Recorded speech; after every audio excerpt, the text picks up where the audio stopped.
শ্রাবণের এক বাদলা রাত। আকাশ থেকে টিপ টিপ করে বৃষ্টির জল পড়ছে। বিলটা টইটুম্বুর, জল উপচে পড়ছে বিলের চারধারে। চারিদিকে যেন কুয়াশা আর অন্ধকার। বৃষ্টির রাতেই কয়েকজন মাঝি নৌকা নিয়ে এসেছে বিলে মাছ ধরতে। প্রতিটা নৌকাতেই 3 জন করে লোক। 2 জন জাল ফেলছে আর 1 জন নৌকা ঠেলছে। সবাই এলাকার পুরনো জেলে। আর একটা নৌকোতে ছিল বিমল আর গোপাল। গোপাল সামলাচ্ছে নৌকার বৈঠা আর বিমল ফেলছে জাল।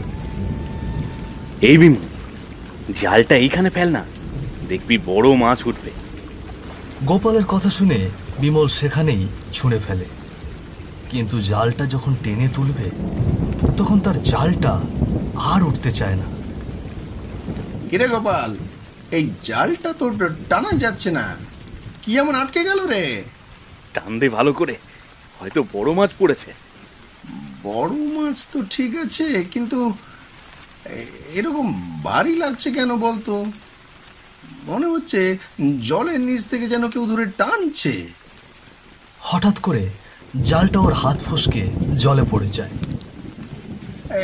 এই যা, জালটা তো একদম ধরে রাখতে পারলুম না রে, হাত থেকে ফসকে পড়ে গেল যে। আকাশে বিদ্যুৎ চমকাচ্ছে আর সেই আলোয় বিমলের চোখে পড়ে কিছু একটা। গোপাল, ওইদিকে দেখ, কিছু একটা ভেসে আসছে না? বিমল পকেট থেকে টর্চ লাইটটা বের করে জলের দিকে হাত উঁচিয়ে ধরে। কই, আমি তো কিছুই দেখতে পাচ্ছি না। কি রে, তুই দেখছিস না? আরে দেখ না, একটা নৌকা ভেসে আসছে। ওই যে, আর ওই নৌকায় কোনো মাছই নেই। তবু নৌকাটা ঠিকঠাক ভাবে এগিয়ে আসছে, আর একদম মাঝখানে শুয়ে আছে সাদা কাপড়ে মোড়া একটা লাশ। আরে ধুর, তুই কি আজ বেশি খেয়ে ফেলেছিস নাকি রে? আমি চোখ খুলে তাকিয়ে আছি, কোথাও কোনো নৌকা নেই, লাশ তো দূরের কথা। আমি বেশি খাইনি রে গোপাল, আমি ঠিকঠাক দেখছি। এখানে এখানে একদম আমাদের নৌকার সামনেই নৌকায় লাশটা ভাসছে, সাদা কাপড়ে মোড়া, আর সেই নৌকা আপন মনে ভেসে আসছে। তোকে আগেই বলেছিলুম বেশি খাস নে, তুই আমার কথা শুনলি নে। দেখলি তো এখন কেমন আবোল তাবোল দেখছিস। তোর মাথা ঠিক আছে তো? হ্যাঁ রে, আমার মাথা ঠিকই আছে। দেখ না, এই জায়গাতেই তো। এই কথা বলেই বিমল চুপ করে চারপাশে তাকায়। শুধু চারপাশ থেকে শিয়ালের হুক্কা হওয়া ডাক ভেসে আসছে। এইখানেই তো ছিল, আমার চোখের সামনে, দেখেই তো আমি তোকে ডাকছিলুম। আমি বললুম তো তোর চোখের ভুল। বিমল আর কিছুই বলে না। গোপাল হেসে উঠলেও বিমলের মুখে তখন স্পষ্ট আতঙ্ক। বিলের কালো জলে হালকা কুয়াশা পড়ে। নৌকাটা ধীরে ধীরে এগোয়, কিন্তু বাতাসে একটা অদ্ভুত ঠান্ডা ভাব। চল রে গোপাল, বাড়ি ফিরে যাই, আর ভালো লাগছে না। আমার জালটাও জলে পড়ে গেল। মাছ তো কিছুই পেলাম না, জাল তো আরেকটা আছে, সেটা দিয়ে কিছু মাছ ধরলে হয়। খালি হাতে বাড়ি ফিরবি? না রে, আমি আর মাছ ধরবো না, আমি বাড়ি চলে গেলাম, তুই থাকলে থাক।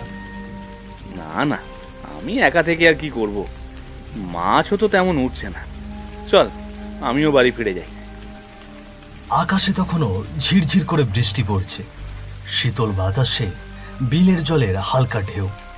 গোপাল বৈঠা ঠেলে নৌকাটাকে ঘাটের দিকে নিয়ে আসে। পাশে বিমল চুপচাপ বসে আছে, চোখে আতঙ্কের ছায়া। সামলে নামিস রে বিমু, সাবধানে পা ফেলিস, পা পিছলে না যায় যেন। ঘাটে এসে নৌকা থামে। তারা নৌকা থেকে নেমে সেখানেই দাঁড়ায়। ঘাটে তখন গা ছমছমে অন্ধকার, চারপাশে একটা থমথমে নিস্তব্ধতা। দুজনে জলে ভেজা কাদামাটি মারিয়ে রাস্তায় ওঠে। পেছনে পড়ে থাকে নৌকা, আধার বিলে নীরব স্থির। রাস্তায় দুজনেই কিছুটা হেঁটে গিয়ে আলাদা হয়ে যায়। গোপাল বাঁ দিকে, আর বিমল সোজা পথে তার বাড়ির দিকে। বিমল ভেজা শরীরে ফিরে আসে তার ছোট্ট ঘরে। ঘরের কোণে একটা হলুদ আলোর লণ্ঠন টিমটিম করে জ্বলছে। বিমলের বউ মনোরমা চুপচাপ বসেছিল। কি গো, এত ভিজে গেছো? হ্যাঁ গো, আজ বুঝি অনেক মাছ ধরেছো? আর মাছ কিছুই পাইনি গো, জালটা জলে পড়ে গেল, আর আর তুলতে পারলুম না। সে কি গো, কি বলছো গো? জাল পড়ে গেছে মানে? তবে কি মাছ কিছুই পাওনি? হ্যাঁ গো, তাহলে কালকের দিনটা আমাদের চলবে কি করে? আর মাছ বেচেই তো বাজার করবে বললে। আজ কেমন যেন অদ্ভুত জিনিস দেখলুম। কেন গো, কি হয়েছে? একখানা নৌকা দেখলুম ভেসে আসছিল বিলের জলে। মাঝি নেই, তবুও চলছিল। মাঝখানে একটা লাশ সাদা কাপড়ে মোড়া। আমি গোপালকে দেখালুম, কিন্তু গোপাল কিছুই দেখতে পেল না।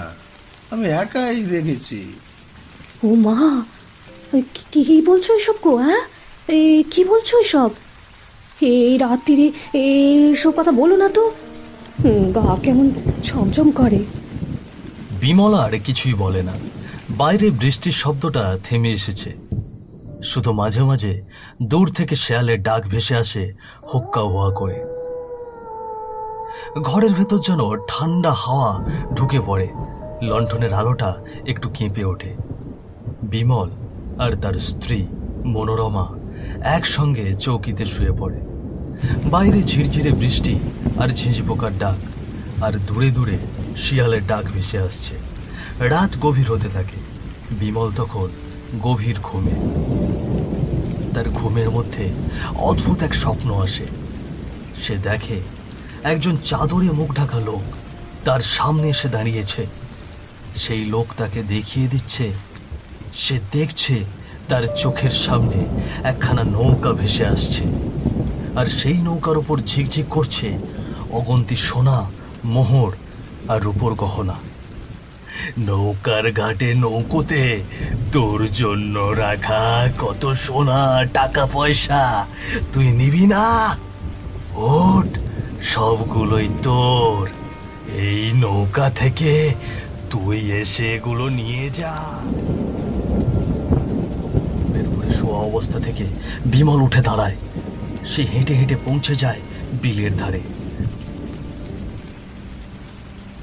তার চোখের সামনে একখানা নৌকা ভেসে আছে। নৌকাটিতে কিছুই নেই। ঠিক তখনই দূর থেকে এক ঝাঁক শিয়াল একসঙ্গে চিৎকার দিয়ে হুক্কা হুয়া করে ওঠে। সেই মুহূর্তে সব অন্ধকার হয়ে আসে। বিমল দেখে সেই নৌকার ওপরে শুধু ঘন কালো ধোঁয়া, আর সেই ধোঁয়ার মধ্য থেকে সেই চাদরে মোড়া লোকটা আবার এগিয়ে আসে। সে হাসে, ঠান্ডা জমাট হাসি।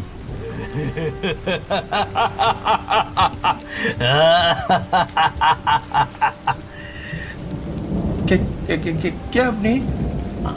আমাকে এখানে ডেকে আনলেন কেন? তুই চিনতে পারছিস না আমায়? বিমল তখন ঘাটের ধারে দাঁড়িয়ে। চারপাশে নীরবতা, শুধু দূরে ব্যাঙের গ্যাঙর গ্যাঙর ডাক। তার সামনে দাঁড়িয়ে থাকা লোকটা ধীরে ধীরে মুখ থেকে চাদর সরিয়ে দিল। চাঁদের হালকা আলো পড়তেই বিমল দেখতে পেল সেই মুখটা মানুষের মতো নয়, বরং এক বিভীষিকাময় বিকৃত রূপ। চোখ দুটো লাল, যেন জ্বলন্ত কয়লার মতো। মাথা থেকে রক্ত ঝরছে। কপালের পাশ বেয়ে সেই রক্ত গড়িয়ে পড়া শুকনো দাগ। চোখের পাতা নেই। মুখের সামনে বড় বড় রক্তমাখা দাঁত বেরিয়ে আসা, যেন সেটা কোনো মানুষের নয়, কোনো জন্তু জানোয়ারের। তুই আমার কথা ভুলে গেছিস, কিন্তু আমি তোকে ভুলিনি। তখন বিমলের কপাল ভিজে উঠেছে ঘামে। তার বুকের ভিতরটা যেন হঠাৎ থেমে গেল। হৃদস্পন্দন বন্ধ হয়ে যেতে চায়। সে পা টেনে পিছিয়ে আসতে চাইল, কিন্তু পা যেন জমে গেছে। শরীরের সমস্ত রক্ত যেন উপরের দিকে উঠে আসছে। চোখে ঝাপসা দেখছে, তার ঠোঁট কাঁপছে, কিন্তু শব্দ বের হচ্ছে না। আজ থেকে 5 বছর আগে কি করেছিলি মনে আছে? তুই আমাকে মেরে সবকিছু লুটে নিয়েছিলি। আমি তোকে বিশ্বাস করেছিলাম। বিমলের মুখ ফ্যাকাশে হয়ে যায়, চোখ ঘোলাটে। তার চোখে ভেসে ওঠে সেই বালির ঘাটের এক ভয়ঙ্কর প্লাবনের রাত। বিলের জলে ঢেউ উঠেছে, ছিপছিপ বৃষ্টিতে আকাশ অন্ধকার। বিমল একা নৌকায় বসে জাল ফেলছে। ঠিক তখনই ঘাটের ধারে কাঁধে ব্যাগ, মাথায় ছাতা ধরা একজন লোক এসে দাঁড়ায়। ও দাদা, শুনছেন? দাদা, একটু বিলের ওই পারে পার করে দেবেন। আমি শহর থেকে ফিরছি, রাত হয়ে গেছে। আমার মেয়ের শ্বশুর বাড়ি ওই পারে, আমায় যেতেই হবে। এত রাতে? না না বাবু, আমি পার করতে পারবো না। এখন আমার মাছ ধরার সময়, জাল ফেলেছি, আর আমি মাঝিও নই। ঘাটে যদি কেউ থাকে তাকেই বলুন। ঘাটে কেউ নেই দাদা। আপনি মাঝি না হলেও নৌকাটা তো আপনার কাছে আছে, একটু পার করে দিন না। যা পয়সা চাইবেন তাই দেব, শুধু একটু দয়া করে ওই পারে নামিয়ে দিন। আমার টাকার দরকার নেই গো বাবু, আমি বললুম না যেতে পারবো না, আমার জাল উঠাতে হবে। তাহলে দাঁড়িয়ে থাকি একটু, আপনার জাল উঠলে পার করে দেবেন। আজ যদি পৌঁছতে না পারি, আমার মেয়েটার সংসারটা ভেঙে যাবে। আচ্ছা থাকুন, নিয়ে যাচ্ছি আপনাকে, কিন্তু 10 টাকা দিতে হবে। হ্যাঁ হ্যাঁ দাদা, তাই দেব, কিন্তু দয়া করে নৌকোতে উঠিয়ে আমায় পার করে দিন। বিমল কিছুক্ষণ চুপ করে থাকে, তারপর টর্চ লাইটের হালকা আলোয় জাল তোলে। তারপর ধীরে ধীরে নৌকাটা ঘাটে এগিয়ে আসে। চারিদিকে ঘুটঘুটে অন্ধকার, আর বিলের ধারে জঙ্গল থেকে শিয়ালগুলো একসাথে হুক্কা হুয়া করে ডাকছে। আসুন আসুন, এই নৌকাতে উঠে বসুন। লোকটা ধীরে ধীরে নৌকায় উঠে আসে, এসে বিমলের সামনের দিকটায় বসে পড়ে। বিমল চুপচাপ বৈঠা তুলেই নৌকাটা বাওয়ার জন্য প্রস্তুত হয়। তখনও নৌকার উপরে টুপটাপ বৃষ্টি পড়ছে। জল ভরা বিলে নৌকাটা কাঁপতে কাঁপতে এগিয়ে চলে। চারিদিক নিস্তব্ধ, শুধু শোনা যায় জলের ছলাৎ ছলাৎ শব্দ। বিমল লোকটার দিকে তাকায়। লোকটা গম্ভীর, চোখ নামানো, যেন অনেক কিছু ভাবছে। চেহারায় অদ্ভুত এক ভার, একটুও কথা বলছে না। লোকটা কেমন যেন, নৌকায় ওঠার আগে কত অনুরোধ, আর নৌকাতে ওঠার পর থেকে লোকটা কোনো কথাই বলছে না। কি যেন হয়েছে লোকটার। বৃষ্টির হালকা ঝিরঝিরে ধারা তখনও পড়ছে। চারপাশে জল আর কালো মেঘে ঢেকে আছে রাতের দিগন্ত। বিদ্যুতের আলো কখনো হঠাৎ করে ছেড়ে দিচ্ছে অন্ধকার, আর তার সঙ্গে জুড়ে যায় এক একটি বিকট বজ্রপাতের গর্জন। নৌকার সামনের দিকে লোকটা চুপচাপ বসে আছে। তার চোখে মুখে এক অজানা ভার, যেন কোনো অপার শোক বা গোপন যন্ত্রণা। বিমলের বৈঠার শব্দ ছাড়া আর কিছুই শোনা যায় না, অথচ বাতাসের ভেতর যেন একটা ভারী প্রশ্ন ঘোরে। বিমলের মনে কেমন একটা অস্বস্তি। এই লোকটা কে? এত চুপচাপ কেন? এত অনুরোধ করে নৌকায় উঠল, আর এখন একটাও কথা বলছে না। আপনি এত চুপ কেন বাবু? কেমন যেন টেনশন নিয়ে বসে আছেন। সে কথা আর বলো না। মেয়ের বিয়ে হয়েছে 4 দিন আগে, কিন্তু বিয়ের সময় আমি গহনা টাকা কিছুই দিতে পারিনি। জামাই বাড়ির লোকজন বিয়ে ভাঙার কথা বলছিল। আমি কাকুতি মিনতি করে 4 দিন সময় চেয়েছিল। আজ গ্রামের মোড়লের কাছে গিয়ে শেষ সম্বল বাড়ির দলিল বন্ধক রেখে কিছু টাকা নিয়েছি। সেই টাকা নিয়ে শহরে গিয়ে মেয়ের জন্য কিছু গহনা, আর জামাইয়ের জন্য একটা চেন আর ওই আংটি, আর এই ব্যাগে কিছু নগদ টাকা আছে, যা জামাই বাবার হাতে দিতে হবে। আজ যদি পৌঁছতে না পারি, মেয়েটাকে তারা রাখবে না। লোকটি ব্যাগটা একটু খুলে দেখায়। ভেতরে সোনার কিছু গহনা, জামাইয়ের জন্য একটি চেন, আংটি আর নগদ কিছু টাকা। এই সব কিছু দেখেই বিমলের চোখে লোভের ঝিলিক পড়ে। সেই নিঃসঙ্গতা, গভীর রাত, বৃষ্টি, জনমানবহীন বিলের মধ্যে বিমলের চোখ স্থির হয়ে যায় সোনার ঝলকে। মনে মনে ভাবে, চারপাশে কেউ নেই। যদি এখন এই লোকটার কাছ থেকে ব্যাগটা ছিনিয়ে নিয়ে তাকে জলে ফেলে দিই, কেউ দেখতে পাবে না। সোনা দানা আর টাকাগুলো সব আমার হবে। নৌকা যেন হঠাৎ করেই থেমে গেল। চারপাশে শুধুই থই থই জল, আর দূরের কালো আকাশে বিদ্যুৎ চমকানো আলো ছুঁয়ে ছুঁয়ে যাচ্ছে। বাতাস থেমে গেছে, যেন প্রকৃতিও নিঃশব্দে ভয়ঙ্কর কিছুর অপেক্ষা করছে। বিমলের বুক ধরফর করছে, তার চোখ শুধু সেই লোকটার দিকে, আর মন জুড়ে ঘুরছে একটাই ভাবনা, এই সুযোগ যদি কাজে লাগানো যায়।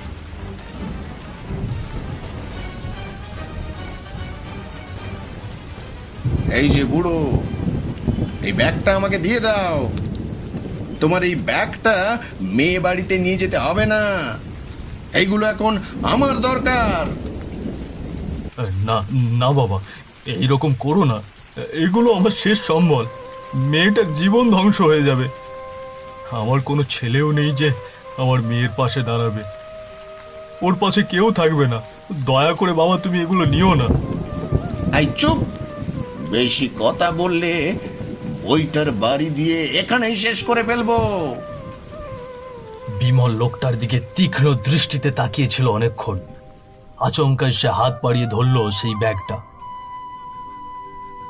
লোকটা নৌকাতে বসা অবস্থা থেকে উঠে দাঁড়িয়ে পড়ল। শুরু হলো ধাক্কাধাক্কি, যেন দুজনের মাঝখানে একটা জীবন মরণ টানাটানি। ব্যাগটা ছিনিয়ে নেওয়ার জন্য বিমল মরিয়া হয়ে উঠে পড়ে লেগেছে। আমি বেঁচে থাকতে এই ব্যাগ কিছুতেই দেব না। তুমি এত লোভী, আমি ভাবতেও পারিনি। আমার মেয়ের সংসার এই ব্যাগে বাঁধা আছে। আমি মরলেও এই ব্যাগ ছাড়ব না। লোকটার চোখে তখন আগুন, কণ্ঠে যেন এক অদম্য প্রতিজ্ঞা। অথচ বিমল থামছে না। তার চোখে কেবল একটাই জিনিস, সেই ব্যাগ। ব্যাগটা নিয়ে ঠেলে তাকে জলে ফেলে দেওয়ার চিন্তা তখন স্পষ্ট হয়ে উঠেছে। সে আরেকটা জোরে টান দেয়। দুজনের ধাক্কাধাক্কির মাঝে ব্যাগ সহ সেই লোকটা হঠাৎই নৌকা থেকে সোজা জলের গভীরে পড়ে যায়। এক মুহূর্তেই সব কিছু নিস্তব্ধ। বিমলের হাতে তখন কিছুই নেই, শুধু তার দৃষ্টিতে ছায়া নেমে এসেছে। ঠিক সেই সময় শুরু হলো ঝড় তুফান। চারপাশে তীব্র বৃষ্টি, ঝোড়ো বাতাস আর বিদ্যুৎ চমকাতে লাগলো। অন্ধকার আকাশে জোরে জোরে বাজ পড়তে লাগলো। বিমলের বুক কেঁপে উঠল, গায়ে কাঁটা দিচ্ছিল। সে হঠাৎ বইটা হতে জোর করে নৌকাটা চালিয়ে দিল উল্টো দিকে, সোজা ঘাটের দিকে। মনে পড়ছে তোর কি করেছিলি আমার সঙ্গে? আমাকে জলে ফেলে দিয়ে তুই পালিয়েছিলি।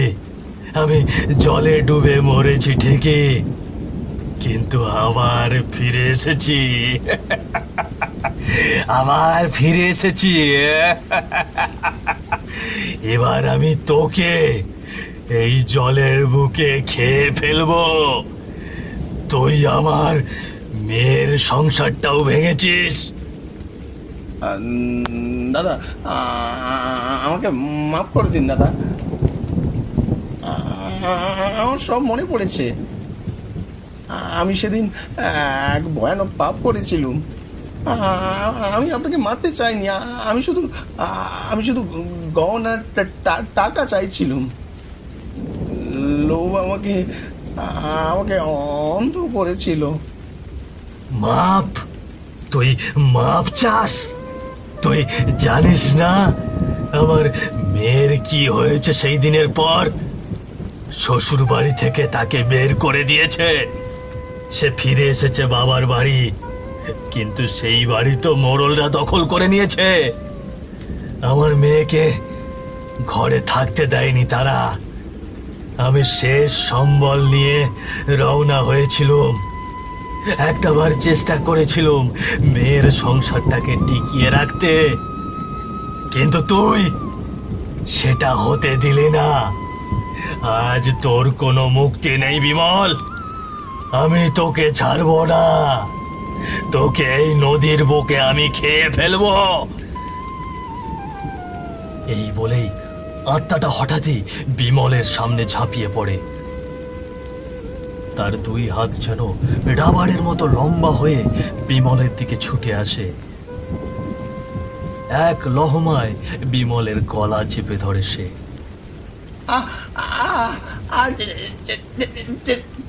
ছেড়ে দাও, ছেড়ে দাও। তার চোখ কপালে, দম বন্ধ হয়ে আসছে। আবার এক চিৎকার।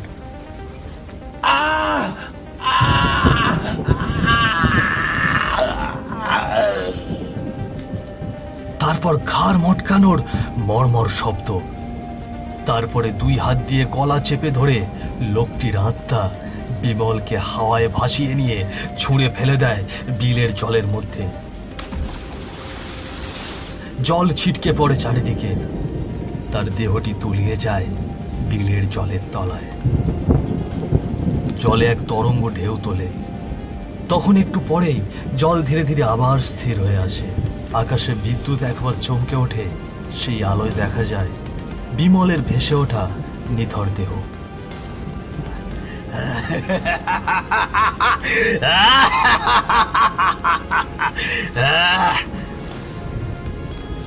লোভ মানুষের বিবেককে অন্ধ করে দেয়। সে তখন ভালো মন্দের বোধ হারিয়ে ফেলে। নিজের স্বার্থে অন্যের জীবনকে ধ্বংস করতে পিছপা হয় না। কিন্তু মনে রাখা দরকার, যে অন্যায়ের বীজ বপন করে সে একদিন তারই ভয়ানক ফল ভোগ করে। লোভ যখন সীমা ছাড়িয়ে যায় তখন তা মানুষকে মানুষ রাখে না, তাকে এক নৃশংস ছায়ায় রূপান্তরিত করে।